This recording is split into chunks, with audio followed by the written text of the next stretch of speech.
All right, you can start whenever you like.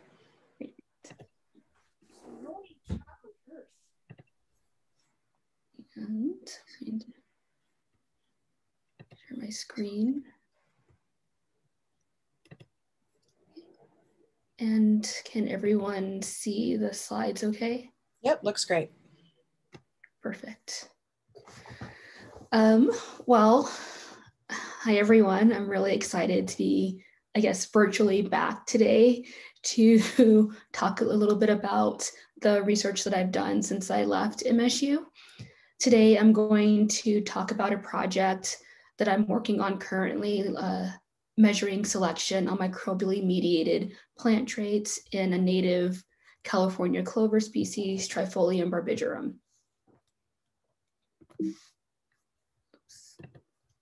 So 150 years ago, Darwin proposed natural selection as the major force of evolutionary change. And still today, scientists are answering questions about how exactly it works, such as what is the agent of selection on an organism, what traits are targeted, and how can we best quantify the force of selection on these traits in order to understand the processes that underlie phenotypic diversity. The conventional framework for thinking about evolution in plants is that the plant's genotype determines its phenotype, which impacts fitness and selects for what genotypes are represented in the next generation. However, plants are not an island. Much like Darwin's entangled bank, plants host a vast array of beneficial and antagonistic microbes that interact with each other and also the plant in complex ways. The surface of plants below and above ground are colonized completely by microbes. Microbes also inhabit the internal structures from the roots to the leaves. Today, I'm only going to focus on beneficial microbes that occur in the rhizosphere. The rhizosphere is this plane where the soil and root surface interface, and it's also a metabolic hotspot for microbes. What we see in this area is that plants will recruit specific microbes through rhizodeposition of distinct exudates. And these microbes, through their host association with plants, will play a pivotal role in their health, nutrition, and productivity by their influence on plant phenotype. So therefore, a more accurate way to show that figure is in this way, where we have the microbe genotype and the plant genotype together, impacting the plant traits. In this way, the microbe is sort of acting as a reservoir of genes that can be beneficial for the plant. In fact, most plant functional traits are what we call microbially mediated, meaning that the trait values are determined in part due to the presence of the microbe. So taking a small step back, this is a question that I was asked while interviewing this year, what exactly are plant functional traits? And by this, we use a definition that was provided by Maren Friesen and colleagues in their 2011 review, where we say that a functional trait is a trait or phenotype that impacts fitness and is also correlated with plant fitness proxies, such as fecundity, biomass, or survival. These phenotypes or traits may be morphological traits, such as those involved in stem height, or aspects of root architecture, such as network length or depth. They may be physiological traits, such as those involved in nitrogen uptake and assimilation, or they may be phenological traits, such as those involved in the different life stages of the plant as it develops. We find that there are two possible ways that microbes can mediate plant functional traits. First, they may provide novel biochemical capabilities, such as nitrogen fixation, which will increase the nitrogen content of plants, or they may alter existing plant pathways, for example, by either influencing the plant production of phytohormones or also by producing phytohormones themselves. One example shown here is auxin, which is involved in many different growth processes. And as you can see, microbes will both directly influence plant traits, but then they may also indirectly influence them, such as the impact of nitrogen content on photosynthesis, for example. Then these traits will increase plant fitness components that I mentioned earlier, fecundity, biomass, and survival. But there may be an impact beyond just the individual plant. In the final part of the figure, we can see how the changes in plant fitness and ecosystem processes or affect ecosystem processes and population dynamics. Thus, we see that microbes can have a greater influence on ecosystems than would be expected. There have been many studies that have connected the presence of microbial species to plant fitness, such as this work led by Renee Petipa.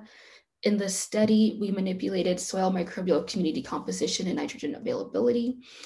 This allowed us to determine the ecological and evolutionary effects on plant functional traits in switchgrass.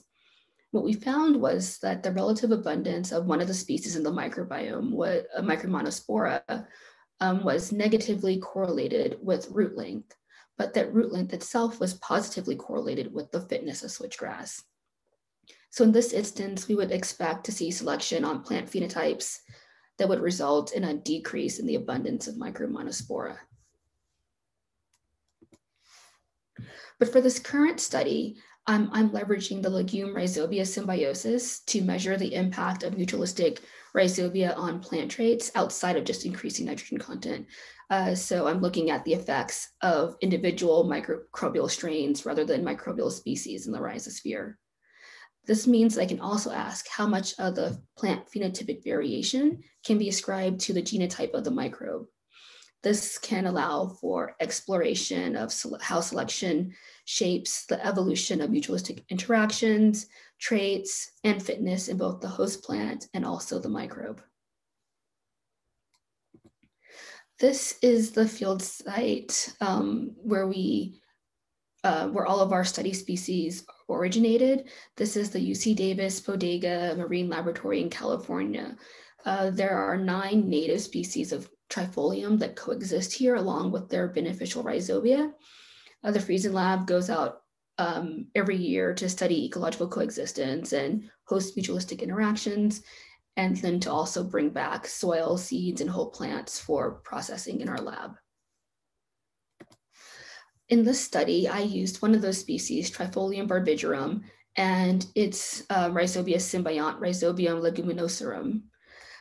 So all of the seeds that were used in this experiment were from bulking of seeds brought back from the field, and for the Rhizobia strains that we used, they all came from nodules from field plants that were crushed to create our culture collection.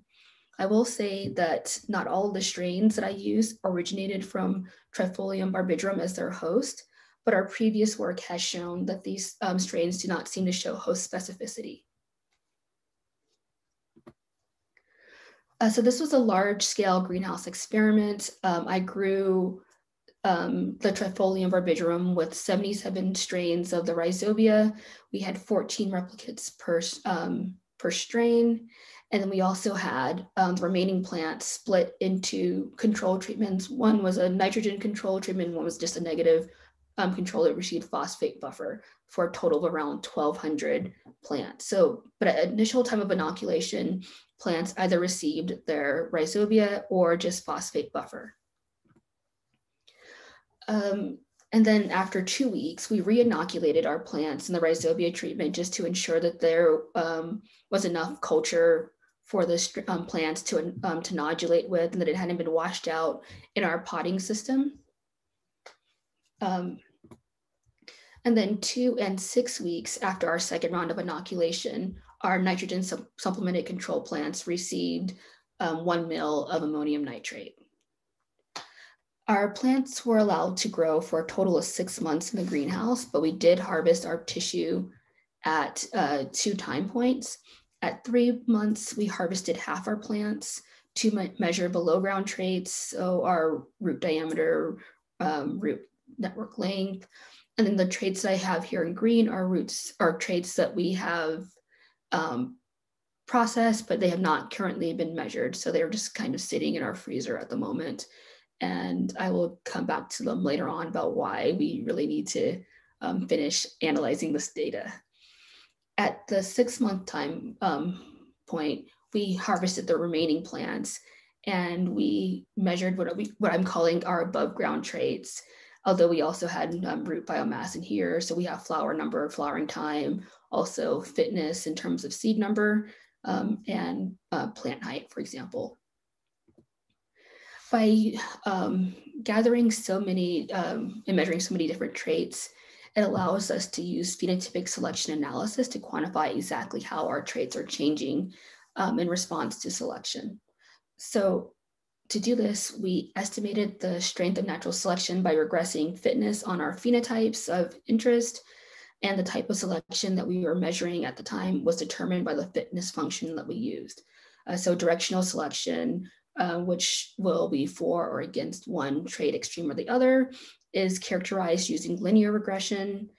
And then for stabilizing or disruptive selection, we use nonlinear selection, which is estimated using a quadratic equation regression. And by comparing the selection differentials of the plants with and without rhizobia, we were able to quantify the force of selection on the plant phenotype by the rhizobia using an analysis of covariance. So for that model, what we were really looking for is a significant interaction between trait and treatment. So even though our experiment ran for 6 months, not all of our plants flowered. So instead of using seed number for fitness, we used shoot biomass as our fitness proxy. And as you can see from this regression, the two traits were significantly correlated with each other. I'm not going to show table after table of all of that data because I think it would make a pretty boring talk, but I am going to focus on phenotypic selection, specifically directional selection, and also just focus on these 4 traits that I pulled out: flower number, flowering time, plant height, and root shoot ratio. You'll notice that none of these are any of the root traits that were from the first harvest, which I'll also get into a little bit later about why I don't have that data yet. And so for this first trait, and I guess I should say for the 4 figures that I'm going to show, we have our standardized relative fitness on our y-axis, and then all of our traits have been standardized to a mean of 0 and a variance of 1, and is shown on our x-axis.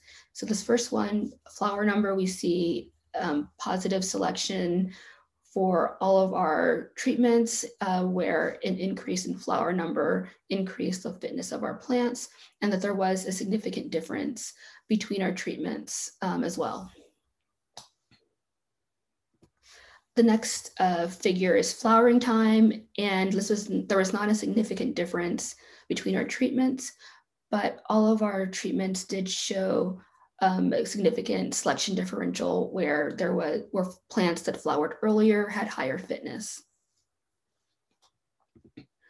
Plant height, there was a significant difference between our treatments, and we do see positive selection between plant height and relative fitness. And then our root to shoot ratio was nearly significantly different between our treatments, but also had some results that were not entirely clear. So we can see that for our bacteria treatment, that the plants that had a lower root to shoot ratio had a higher fitness, which was not really what I expected to see. And then to briefly talk about genotypic selection analysis, I'm going to focus on the second harvest, so our above ground traits, and we can see that there is a significant relationship between all of our traits and fitness. However, none of the traits at all that I measured for, that I compared between our root traits and relative fitness were significant. And I'm going to get into that in the next section about one possible reason that that might be. But first, I want to talk about those figures that I showed, those selection differentials were actually measures of total selection, which is a combination of direct and indirect selection. But I want to really be able to quantify the importance of direct versus indirect. And this means asking, how is selection influenced by phenotypic trait correlations? So in this figure, I have just 5 random traits. found are functional plant traits. If the traits are not correlated at all, what we can then say is if we have a significant selection differential, since direct selection is when there is a causal relationship, we can say that flowering duration is the target of selection here in this case. However, if there are correlations among traits, that makes it much more difficult to understand the results of looking at just selection differentials. For example, how can we know that the relationship between branch number and fitness or how is branch number the target of selection, and not just an indirect result of a better correlation, for example, between flower number, and that is actually our target of selection. And one way around this is to use selection gradients, which measures direct selection after accounting for indirect selection through multiple regression. So I haven't done the selection gradient analysis yet, but I am going to show some of the correlation data that I have next. So this is the trait correlation data for our root traits from the first harvest. As you can see that there are significant positive correlations between most of our traits. Specific root length has some negative correlations. The values that are X'd out were ones that were not significant. The next graph I'm going to show is a combined correlation plot for all of the traits that we measured.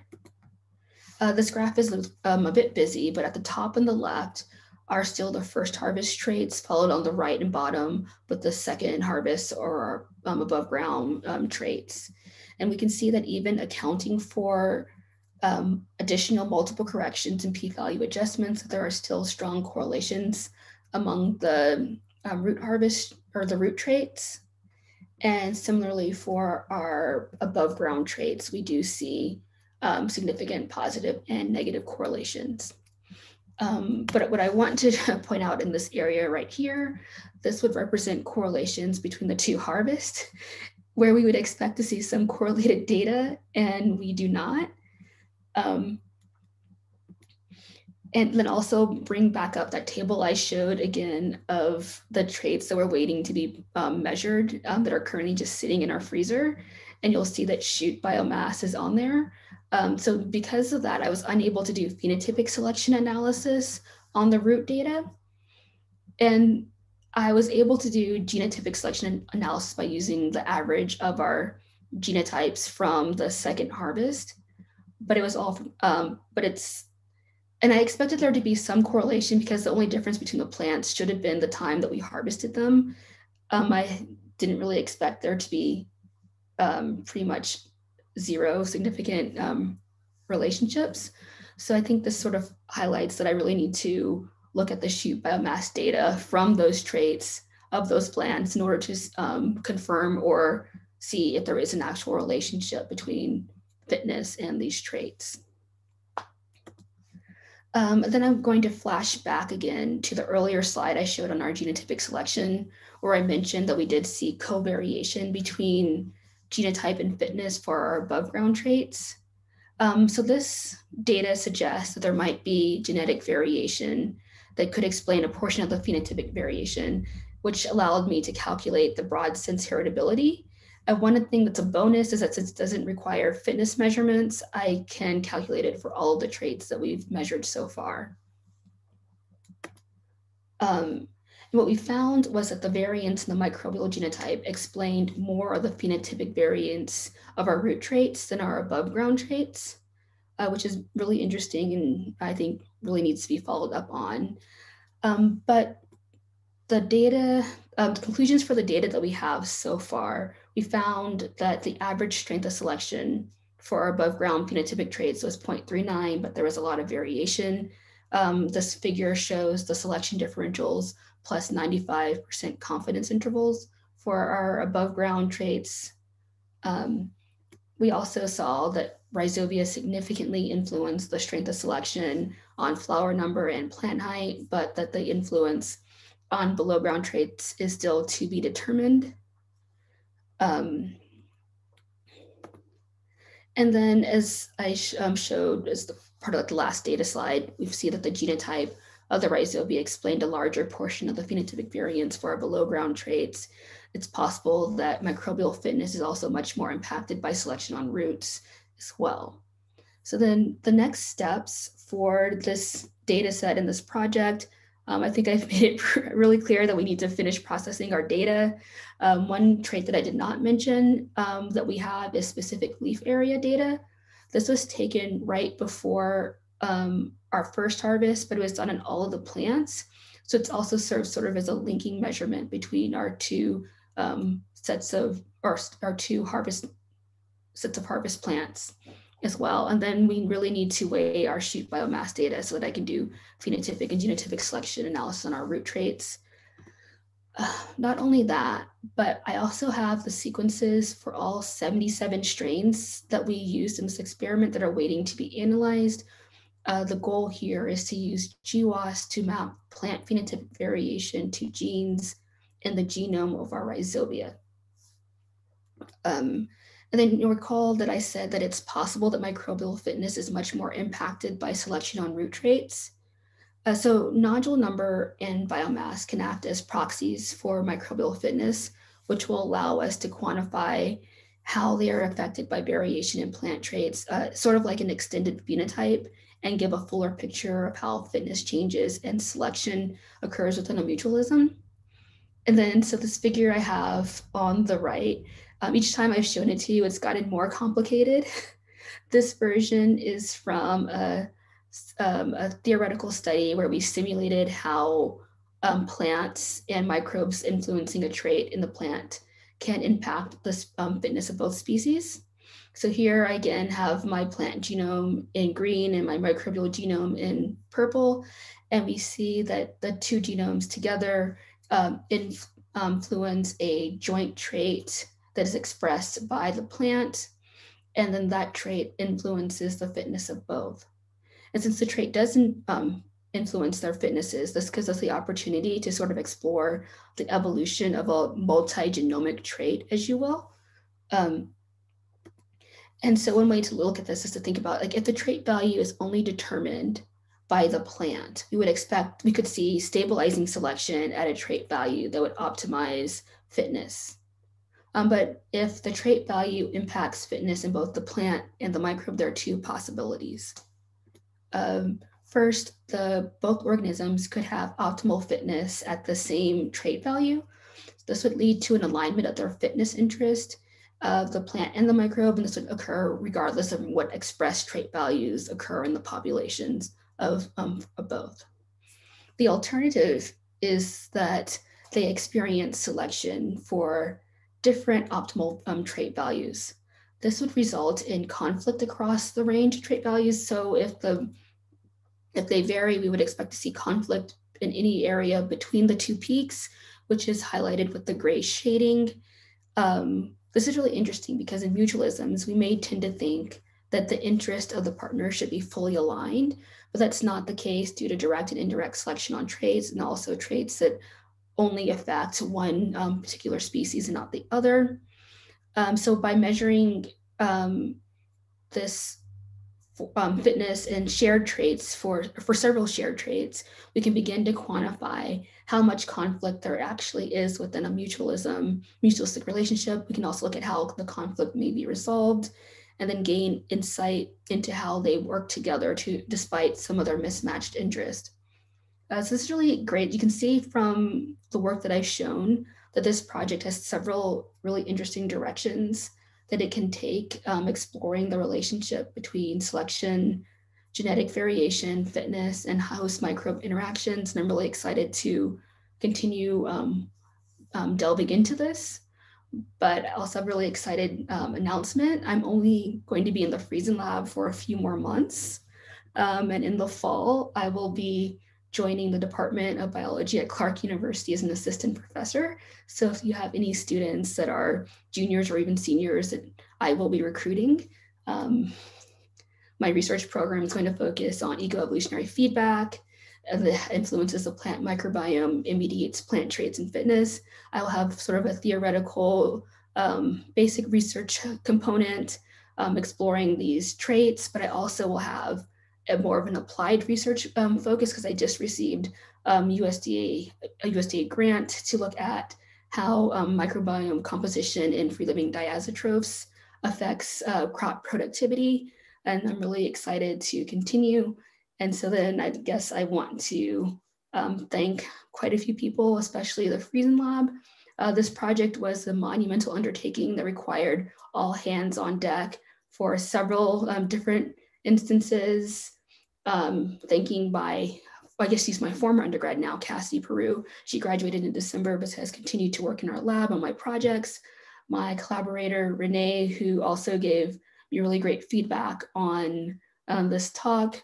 Funding agencies, especially Beacon, which has had just like a profound effect on my career. And with that, any questions?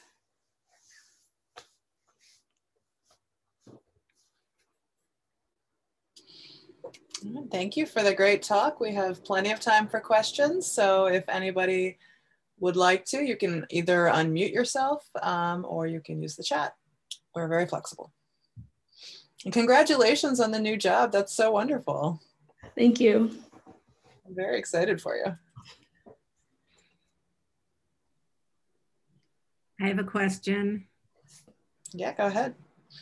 So maybe I missed this, maybe you said it at the beginning, but were you using sterile soil with just the rhizobia? Because I know there's probably lots of other microbes in there and that also could have an impact. And I don't know if getting rid of them, I don't even know how that would change things, but I was just curious about that. Right, so we did use sterile, we autoclaved our vermiculite 3 times to hopefully ensure a sterile environment, but they were open in the greenhouse. So I guess there is that slight possibility of something floating around that could have gotten into our pots. Well, so do you think it would have mattered? It would have been different if you'd, I don't know, left them with their natural, done this as an add-on rather than it's everything? I mean, I think there definitely could have been differences because there would have also been the impact of what other microbes are present and how they're influencing trait, plus the dynamics that are occurring between any rhizobia or other beneficial or antagonistic microbes interacting with the ones that we inoculated with as well. So it would have been interesting, but I think also a bit harder to understand the results that we saw.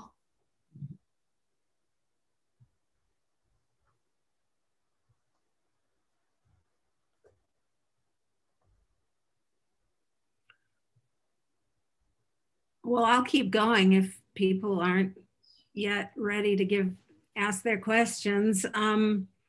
So you mentioned that you have all these gene sequences that you have to look at. And in our lab, which you have had some experience with, usually when we look at the genomes, we really struggle to find any patterns. And mostly, you know, we get piles of genes and maybe we could look at how selection operated on them. But as far as actually saying what's going on or anything as sophisticated as GWAS, we've just kind of failed at. So I wondered what your plan was. So before I got the job at Clark, my goal was to learn how to do the GWAS and analyze it all myself. But on the last paper that I collaborated with for that figure, we actually simulated a GWAS in that study. And the lead on that paper was Anna O'Brien. So I'm considering seeing if we can ask her if she's interested in coming into this project and seeing if she can do the GWAS, because it's sort of an experimental way of what we proposed in that paper. So hopefully we would see something. Cool.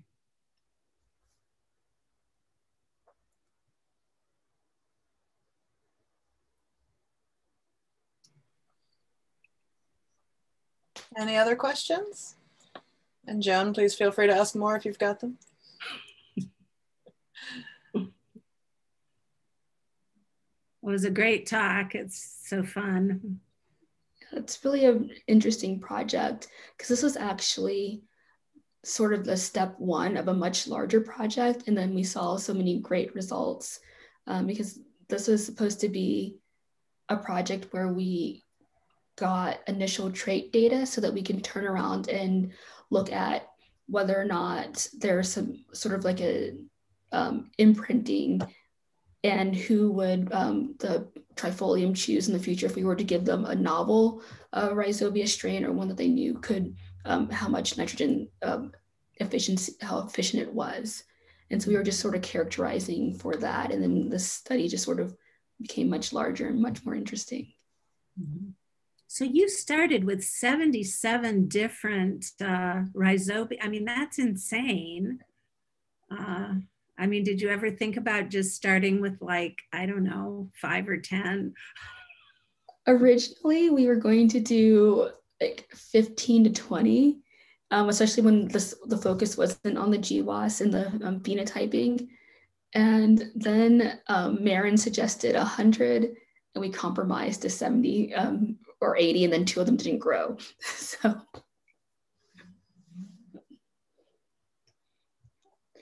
But it was considered. I've heard so many ecological talks, and I just came out of one this morning on microbes, and it was a thesis, it was a qualifying exam where they just sort of use different species. And I don't think it's that common to do this detailed work on actual genotypes. It's really not. This will be one of the first projects that have explored this idea like in detail. So also really excited about it. And it's really great that we'll not only have plant fitness, but also microbial fitness as well. Yeah.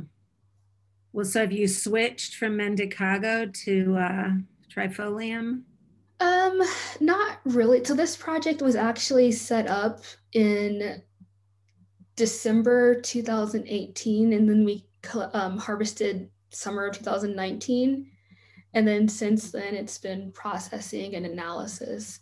So it's been just what I've been focusing on, but, and then I guess a slight switch with the azotobacter work that I've been doing. But I do have some Medicago projects that may come back up.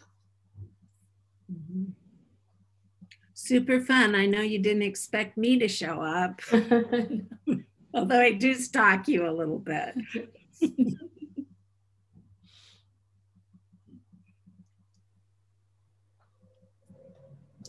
Well, great talk, Chandra. And Joan, it was good to see you too. Thanks for showing up.